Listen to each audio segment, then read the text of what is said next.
মন্দির ভিত্তিক ট্যুর বা তীর্থ দর্শন।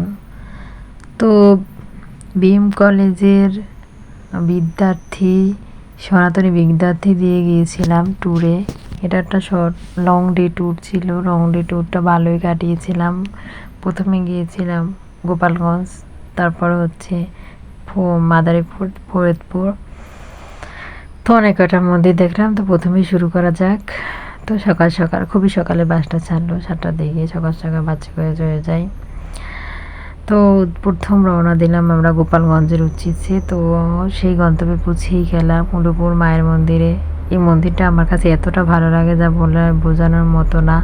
মনে হয় আমার কাছে সবসময় এই মন্দির হচ্ছে একটা স্বর্গ, আর এই স্বর্গের রানী হচ্ছে মা তারা, মানে মা কালী। যা বলে বোঝানোর মতো না, এত সুন্দর এই মন্দিরটা। আসলে মন ভালো হয়ে যায়, মনে হয় যেন এক টুকরা স্বর্গ। তো আমরা সব যাত্রীরা একসাথে বাস থেকে নেমে হেঁটে যাচ্ছিলাম, কারণ রাস্তাটা অনেক ছোট ছিল। এই কারণে ওখানে যাওয়ার জন্য হেঁটেই যাইতে হয়েছিল। বাস ধরে রেখে আমরা হেঁটে মায়ের মন্দিরে প্রবেশ করতেছি। মায়ের মন্দিরে আসার পর মনটা একদম ভরে যায়, কারণ এত সুন্দর এই মায়ের মন্দির। এখানে মা কালী অনেক জাগ্রত, অনেক বছরের পুরনো এই মন্দির, 1000 বছর বলতে গেলে। তবে এত সুন্দর ডেকোরেশন লোকেশন সব মিলিয়ে ভীষণ ভালো লাগে। আমি এর আগে একবার এসেছি, তবে এবার বেশি এনজয় করেছি, কারণ অনেক লোক মিলে এখানে আসা হয়েছে। তো যে দেখো কেমন লাগছে আমাকে, মন্দিরে মাকে কেমন লাগতেছে দেখো, অনেক লোক ছিল। এরপর মন্দিরে পূজা হচ্ছিল, পুরোহিত পুজো করতেছিল, কারণ আমরা চলে গিয়েছিলাম 12টার আগেই। তো ওই সময়টা পুজোর ক্ষণ ছিল, পুজোর ক্ষণে পুজো চলে। পুজো দেখতে দেখতে অনেক রোদ ছিল, গরম ছিল। আমি একটু বাইরে এসে গাছে ছায়া বসছি।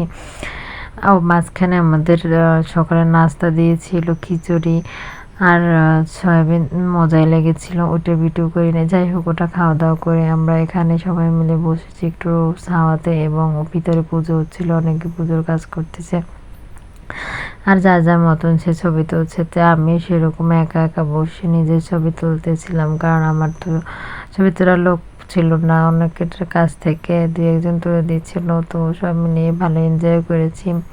তো মায়ের মন্দিরে অনেকটাক্ষণ ছিলাম, আর বলছিনি তো প্রথম মায়ের দর্শন, তো অনেকটা সময় আমরা এখানে কাটিয়েছি। আর এই সাইড বসে মায়ের মন্দিরটা বেশি ভালো লাগে, তাই আমি এই সাইডে বসে মায়ের মন্দিরের ভিডিও বানাচ্ছি। আর কানে একটা ফুল দিয়েছিলাম, হলুদ ফুলে কেমন লাগছে বললো। তো এখানে সবাই মেয়েদের ছবি তুলছে, ফটো সেশন হচ্ছে। আমি একবার মায়ের মন্দিরটাকে ক্যাপচার করতে চেয়েছিলাম, এজন্য গেট থেকে আবার পর মন্দিরে ঢুকতেছি। দেখো মন্দিরটা কতটা সুন্দর, যা বলে বোঝানোর মতো না। আসলে অনেক সুন্দর, মনে হয় যেন এক টুকরো স্বর্গ। এরপরে ঘন্টা বাজিয়ে মায়ের আরতি করলাম, আর মায়ের পুজো হচ্ছিল। আর অ্যাট লাস্ট আমরা মন্দিরে প্রসাদও পেয়েছিলাম।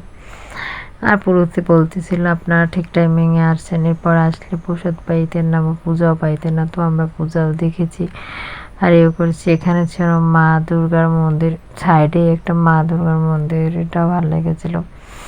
আর এখানে মা তো ভীষণ জাগ্রত, সবাই যেন মা কালীকে এখানে পুজো শেষ হওয়ার পর সকলকে আশীর্বাদ দিয়েছিল। আমি একটু আশীর্বাদ নিয়েছি। তো আশীর্বাদ নেওয়ার পর ওখানে দাঁড়িয়ে মায়ের পুজো দর্শন করতেছিলাম। এরপরে আমাদের ফল প্রসাদ দেয়, সেটাও খেয়ে নিই। এরপর ওখান থেকে আমাদের গন্তব্য হয় মাদারীপুরের উদ্দেশ্যে প্রণব মঠে যাব। এই জন্য বাসে আবার যাত্রা শুরু হয়ে যায়। তো ওইখানটা দেখতেছিলাম রাস্তায় আসার সময় অনেক সবুজ এবং পাট খেতে বোঝাই। আবার আমি বুঝতেছি মাদারীপুর এই লাইনে অনেক বেশি পাটের রাজ্য বলা হয়। যাই হোক আমরা চলে গেলাম প্রণব মঠে। এই প্রণব মঠ মাদারীপুরে। আর প্রণব মঠে আমি আগে কখনো আসিনি, এই ফার্স্ট টাইম এসেছি। মঠটা ভীষণ অনেক বড় একটা জায়গা নিয়ে তৈরি। তো এখানে বিভিন্ন রকমের কীর্তন হয়, ঠাকুরের মূর্তি আছে। পরে এখানে আরও সামনে অনেক সুন্দর জায়গা ছিল। তো ওখান থেকে সামনে যেতে যেতে পাতালে একটা মন্দির ছিল, সেই পাতাল মন্দিরেও ঢুকে পড়েছিলাম। প্রণব সংগঠন যাকে বলা হয়। যাই হোক মাথা নিচু করে আমরা সেখানে গিয়েছিলাম। সেখানে সে গুরুদেব ছিলেন। যাই হোক ওখান থেকে বেরিয়ে পড়লাম।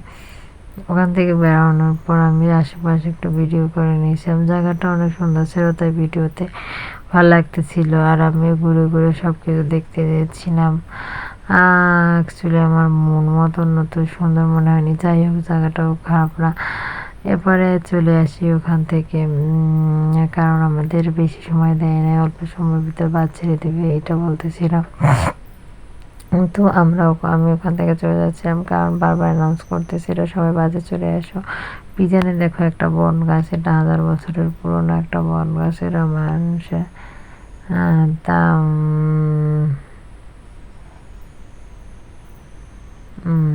তারপর আমরা চলে যাই ওখান থেকে ফরিদপুরে। তো ফরিদপুরে শ্রীঅঙ্গনে যাই, এই শ্রীঅঙ্গনে যাওয়ার পর অনেক সুন্দর ছিল জায়গাটা। তো দুপুর হয়ে গিয়েছিল, আমরা খাওয়া দাওয়া করতে শুরু করি। প্রথমে দিয়েছিল ভাজি, আর এত এত মেনু ছিল, ও মাই গড, আমি তো খেয়ে শেষ করতে পারতেছিলাম না। ডাল ছিল, তারপরে হচ্ছে বেগুনি ছিল, তারপর চাটনি, তারপর হচ্ছে মিষ্টান্ন, আরও অনেক পদ ছিল। সব পদ আমার বারো মনে নাই। যাই হোক, ফ্রাইডেতে নাকি শুক্রবার নাকি এত এত পদের খাবার এখানে দেওয়া হয়। আমার ইচ্ছা আছে আবার কোনো একটা শুক্রবার জানাই সেখানে এই এত সুন্দর ভোজন খেতে পারি, তাও আবার দাম অনেক রিজনেবল প্রাইসে, 200 টাকা। আর আমার কাছে মনে হয়েছিল মিনিমাম 10টা আইটেম ছিল, সেরকম দাম একটু কমে ছিল। তো শ্রীঅঙ্গনটা ঘুরে দেখাচ্ছিলাম, শ্রী জগবন্ধুর এই মন্দিরটি, এইটা ফার্স্ট টাইম আসছি। এর আগে অবশ্য অনেক ভিডিওতে দেখেছি যেখানে অনেক অনুষ্ঠান, কারণ বৈশাখ মাসে 10 দিন ব্যাপী এখানে কীর্তন হয়েছিল, মহানাম যজ্ঞ। তখনই আসতে ইচ্ছে করছিল, তখন তো আসা হয়নি। যাই হোক, এরপরে মন্দিরটা বারবার ঘুরে দেখছিলাম, বিশাল জায়গা নিয়ে, তারপরে খাবারের জায়গা সব মিলিয়ে বেস্ট লেগেছে। আর সবচেয়ে ইউনিক লেগেছে শুক্রবার দিনে এখানে বাচ্চা বাচ্চা ভক্তরা এত সুন্দর কীর্তন করে, ও মাই গড, ও মাইক, যা বলে প্রকাশ করার মতো না। আমি ছিলাম এইদিকে ঘুরতেছিলাম, হঠাৎ কীর্তন শুনতে পেয়ে ভাবছি কোনো একটা হয়তো বড় শিল্পী আনছে, এজন্য আমি দৌড়ে চলে যাই। গিয়ে দেখি যে বাচ্চারা গান গাইতেছে, মানে আমি তো জাস্ট পুরাই অবাক। শুনবেন আপনারা।